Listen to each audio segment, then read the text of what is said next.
একটি গ্রাম, নাম তার হরিপুর। শহরের কোলাহল থেকে অনেক দূরে, যেখানে সময় যেন থমকে দাঁড়িয়ে আছি। এই গ্রামের এক কোণে ছোট একটা মাটির ঘরে বাস করেন রহিমা খাতুন। বয়স 70 ছুঁই ছুঁই। চামড়ায় বাজ পড়েছে, চোখের জ্যোতি কমেছে, কিন্তু স্মৃতিগুলো আজও বড্ড পরিষ্কার। তার একমাত্র অবলম্বন বলতে ছিল তার ছেলে আকাশ। আকাশ এখন শহরে থাকে, অনেক বড় চাকরি করে, মাস শেষে টাকা পাঠায় ঠিকই, কিন্তু রহিমার মনের তৃষ্ণা সেই টাকাই মেটে না। তিনি চান শুধু একটু কথা বলতে, ছেলের হাতের স্পর্শ পেতে। রহিমা জানালা দিয়ে বাইরে তাকিয়ে আছেন। আকাশ আজ অনেক দিন ফোন দেয়নি। রহিমার মনে পড়ে যায় আকাশের ছোটবেলার কথা। অভাবের সংসার ছিল, বৃষ্টির দিনে চাল দিয়ে জল পড়ত। রহিমা নিজে ভিজে আকাশকে শুকনো জায়গায় শুইয়ে রাখতেন। একবেলা না খেয়ে ছেলের জন্য খাবার বাঁচিয়ে রাখতেন। তখন আকাশ বলতো, মা, আমি বড় হয়ে তোমার জন্য ইটের বাড়ি বানিয়ে দেব, তোমাকে আর বেচতে হবে না।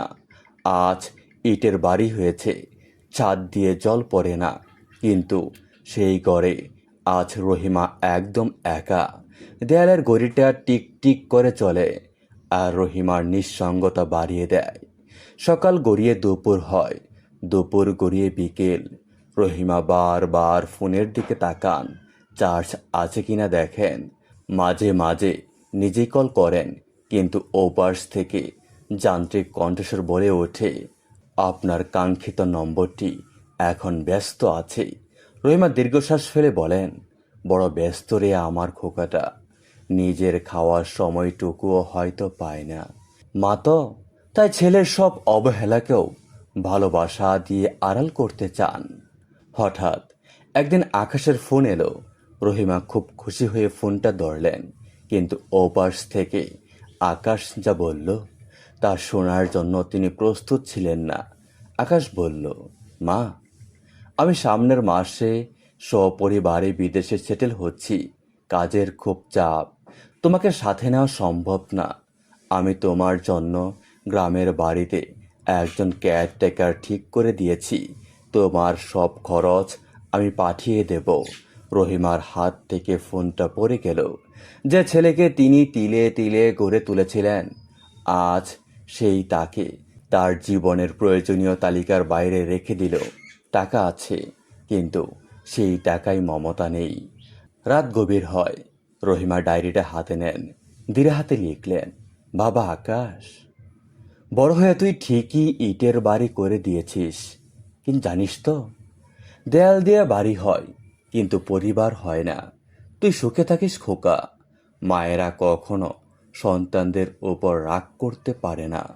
পরদিন সকালে গ্রামের মানুষ দেখল রহিমা খাতুন জানালার পাশে বসে আছেন, চোখ জোড়া খোলা, বাইরের আকাশের দিকে তাকিয়ে।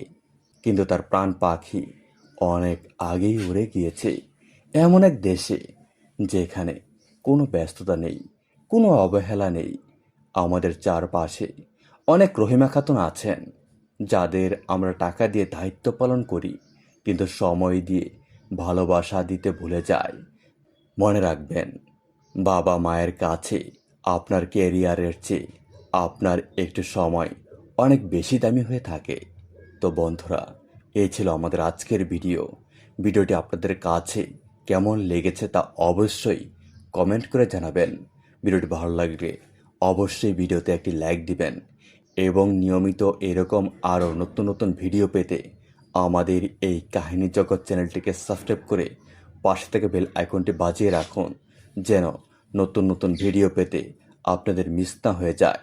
আর অবশ্যই আপনারা কে কোথা থেকে আমাদের এই ভিডিওটি দেখেছেন তা কমেন্টে জানাবেন। ভালো থাকবেন, সুস্থ থাকবেন, ধন্যবাদ।